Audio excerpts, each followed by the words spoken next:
को जय मसीह की राउत मिनिस्ट्री में आप सबका स्वागत है।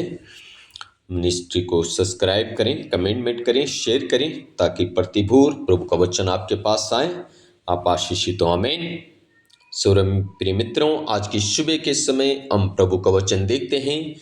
नीति वचन 28 अध्याय उसका 22 पद, 25 पद, 16 पद हम देखेंगे। लिखा है 22 पद में, लोभी जन धन प्राप्त करने में उतौली करता है और नहीं जानता कि वो घटी में पड़ेगा। प्रिय भाई और बहनों, प्रभु का वचन स्पष्ट रूप से कहता है, एक लोभी व्यक्ति धन प्राप्त करने के लिए वो उतावली करता है, जल्दी करता है और वो नहीं जानता कि वो घटी में पड़ेगा। प्रिय मित्रों, जितनी मर्जी हम उतौली कर लें, धन को इकट्ठा करने के लिए हम बहुत प्रयास करते हैं, लेकिन रहते हम घटी में ही हैं। प्रिय भाई और बहनों, परमेश्वर से बढ़कर जब आप धन को स्थान देते हैं तो हम धन के द्वारा फिर आशीषित नहीं हो सकते। इसीलिए लिखा है, लोभी जन कभी अपनी जिंदगी में आशीषित नहीं हो सकता, वो घटी में ही रहेगा। इसीलिए लिखा है। और लोभ, मेरे प्रिय भाई और बहनों, कुलुस्सियों अगर 3:5 हम पढ़ते हैं, वहां लिखा है, लोभ मूर्ति पूजा के बराबर है।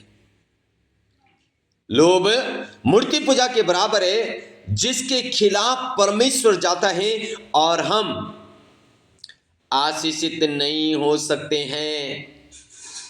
हालेलुया।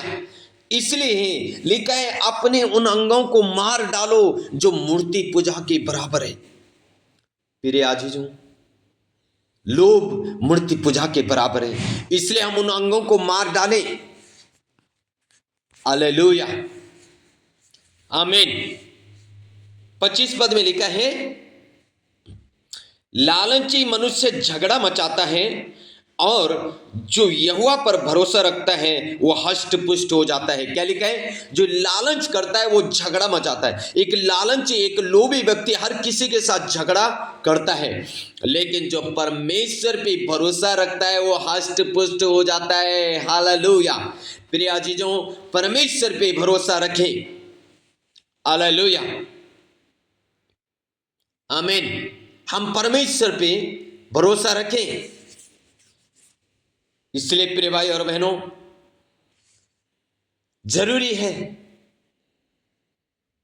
कि हम परमेश्वर पे भरोसा रखें। फिर 16 पद में लिखा है 28 का, जो प्रधान मनबुद्धि का होता है वही बहुत अंधेरा करता है, और जो लालच का बैरी होता है वो दीर्घायु होता है। हाँ जी, जो लालच का बैरी होता है, यानी जो लालच नहीं करता है वो दीर्घायु जीवन जीता है, उसको परमेश्वर दीर्घायु जीवन देता है। इसलिए मेरे प्रिय भाई और बहनों, हम लालच ना करें और हम लालच में ना फंसे रहें। हालेलुया।